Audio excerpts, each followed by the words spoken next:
இன்றைக்கி ஆடிப்பூரம் வளையல் மாலை செய்கிறோம். இந்த மாதிரி இப்படி கலர்ஸ் எல்லாம் நல்லா அடுக்கி வச்சுக்கணும்.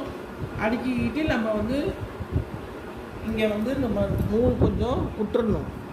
விட்டுட்டு ஒரு நூலில் வந்து முடிச்சு போட்டுக்கிட்டு அதுக்கப்புறம் அப்படியே கோத்து இப்படியே கொண்டு வரணும். அப்படியே பாருங்கள், கலர் வந்து பச்சை, சிவப்பு, மஞ்சள் இப்படி வரிசையாக வருது பாருங்கள். ஜடை மாதிரியே பின்னிட்டு வரும் பாருங்கள்.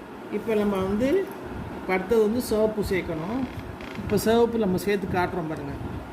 உள்ளே விட்டுட்டு நம்ம வந்து இந்த 4 உயரம் இருக்கு இல்லையா, இது நூல் இருக்கு இல்லையா, அதில் வந்து இப்படி உள்ளே விட்டு இப்படி எடுத்துட்டோம்னா அவ்வளோதான்.